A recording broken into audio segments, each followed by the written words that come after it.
இப்ப விஜய கோர்ட்ல புரொடியூஸ் பண்ணணும் அப்படிங்கிறதால தான் போலீஸ் இப்ப விஜய கூட்டிட்டு வராங்க. இன்னொரு பக்கம் ஆட்டோல நம்ம மல்லி, வெண்பா, நாகு 3 பேருமே வந்திருக்கிறாங்க. என்னோட டாடாவ நான் பார்த்தே ஆகணும் அப்படிங்கிற மாரி அடம் புடிக்கிறாங்க. ஆனா இந்த போலீஸ் அதெல்லாம் கேட்பாங்களா? அவங்க தான் கல் நெஞ்சக்காரங்களாச்சே. அதெல்லாம் பார்க்கவே கூடாது. அக்யூஸ்ட யாரையுமே பார்க்க விடக்கூடாது அப்படிங்கிற ரூல்ஸ் உங்களுக்கு தெரியாதா? அப்படிங்கிற மாரி ரூல்ஸ் அண்ட் ரெகுலேஷன்ஸ்லாம் பேசிட்டு இருக்கிறாங்க.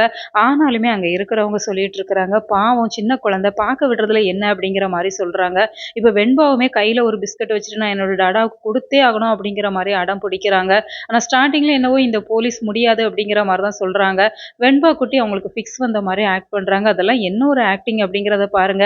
சரியான சமயத்துல, சரியான நேரத்துல என்ன பண்ணணும் அப்படிங்கிறத அந்த குழந்தை நல்லாவே தெரிஞ்சு வச்சிருக்கிறாங்க. இந்த நேரத்துல நம்ம ஆக்டிங் மட்டும் பண்ணல அப்படின்னு சொன்னா, நம்ம டாடாவ பார்க்கவே விட மாட்டாங்க. மல்லியம்மா சொன்ன விஷயத்த நம்ம டாடா கிட்ட கன்வே பண்ண முடியாது அப்படிங்கிறதால அவங்க டிராமா பண்றாங்க. அதனால இப்ப பார்க்க அலோவ் பண்றாங்க அப்படிங்கிறதால விஜய் பக்கத்துல போய் நடந்த விஷயத்தெல்லாம் சொல்லிடுறாங்க.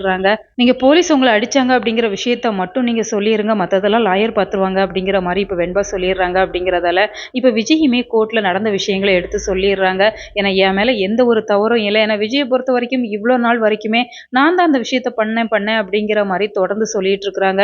இனிமேயும் அந்த வார்த்தைய சொன்னாங்க அப்படின்னு சொன்னா அவங்க ஜெயிலுக்கு போறது உறுதி அப்படிங்கிறதால, இந்த சமயத்துல நிச்சயமா விஜய் சுதாரிச்சுப்பாங்க அப்படிங்கிற மாரி தான் தெரியுது. நான் இந்த விஷயத்த பண்ணவே இல்ல. என்னோட மனைவிக்கும் அதற்குமே எந்த ஒரு சம்மந்தமும் இல்ல. உண்மையான குற்றவாளி வேற எங்கேயோ இருக்கிறாங்க. அதனால கட்டாயப்படுத்தி என்ன அடிச்சாங்க. அதனால தான் நான் குற்றத்த ஒப்புக்கொண்டேன் அப்படிங்கிற மாரி இப்ப விஜய் சரமாரியா கோர்ட்ல சொல்லிடுறாங்க. தீபிகா இத எதிர்பார்க்கல அப்படிங்கிறதால அவங்க ஒரு பக்கம் உறைஞ்சு போய் நிக்கிறாங்க. ஸோ அப்கமிங் ஸ்டோரி லைன பொறுத்தவரைக்கும் நாம எல்லாருமே எதிர்பார்த்தபடி வேற லெவல்ல சூப்பரா இருக்கும். விஜய் ரிலீஸ் ஆயிருவாங்க. வீட்டுக்கு வந்துருவாங்க. இதன் பிறகு இந்த தீபிகா மல்லிய எப்படியெல்லாம் பழி வாங்க போறாங்க அப்படிங்கிறத தான் அப்கமிங் ஸ்டோரி லைன்ல காட்ட இருக்கிறாங்க. ஸோ நாம வெயிட் பண்ணி பார்க்கலாம்.